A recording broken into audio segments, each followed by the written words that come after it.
Welcome to TV 999 news. Ashwapuram మండలం అశ్వాపురం గ్రామంలోని వారపు సంత 24 గ్రామ పంచాయతీల నుండి ప్రజలు అధిక సంఖ్యలో వస్తుంటారు. మావిల్లవాయి, గొందిగూడెం, ఎలుకలగూడెం, కొత్తూరు, సుదూర ప్రాంతాల నుంచి గిరిజనులు 30 కిలోమీటర్ల దూరం నుండి ఈ అశ్వాపురం సంతలో నిత్యావసర వస్తువులు కొని మరలా సోమవారం జరిగే సంతకి వస్తుంటారు. ఈ వారపు సంత ప్రతి సోమవారం జరుగుతుంది. ఈ సంత వలన వ్యాపారస్తులు సంతకు వచ్చి కూరగాయల పండ్లు, రైతులు కూడా ఈ సంతకి వచ్చి ఆకుకూరలు, కూరగాయలు అమ్ముతుంటారు. దీనివల్ల రైతులకు, వ్యాపారస్తులకు జీవనోపాధి కల్పిస్తున్నట్లుగా ఉంటుంది. రైతులు, ప్రజలు ఆనందం వ్యక్తం చేస్తున్నారు. నలుమూలల నుండి ప్రజలు అధిక సంఖ్యలో ఈ సంతకు వస్తుంటారు. ప్రజల సంతోషాన్ని వ్యక్తం చేస్తున్నారు.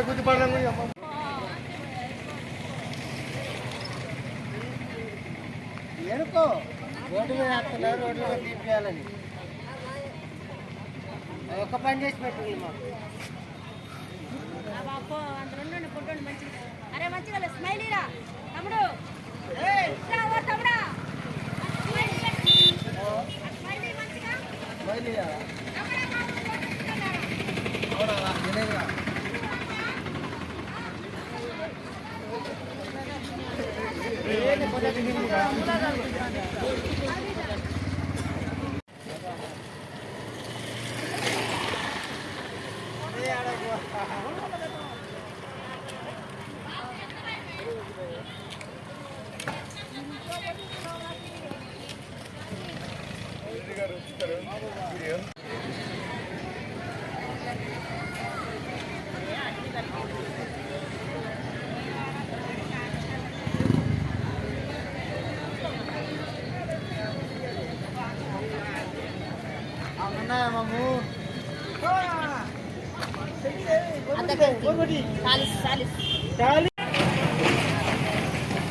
ఇది దృష్టిలో పెట్టుకొని లేడీస్కి కానీ జెంట్స్కి కానీ బయటికి తాగడానికి పోవడానికి కూడా చాలా ఇబ్బందిగా ఉంది.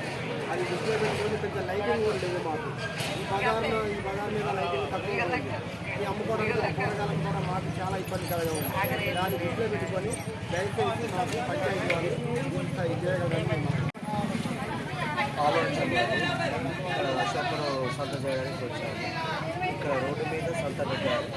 ఈ సంత జరుగుతుంది కానీ ట్రాఫిక్ చాలా ఇబ్బంది అవుతుంది. సంత సందర్భంగా కావడానికి చాలా కష్టాలు పడుతుంది. ఈ సంతను తీసేది ఇక్కడ నుంచి గ్రామ పంచాయతీ అంటే అశ్వాపురం గ్రామ పంచాయతీ సహకరించి ఈ బస్టాండ్లోకి పాత బస్టాండ్లోకి మార్చి వసతులు కల్పించి లాస్ట్ మహిళలకు చాలా ఇబ్బందిగా ఉంది. ఎక్కడ గురించి అరేంజ్ చేస్తే చాలా సంతోషంగా ఉంది.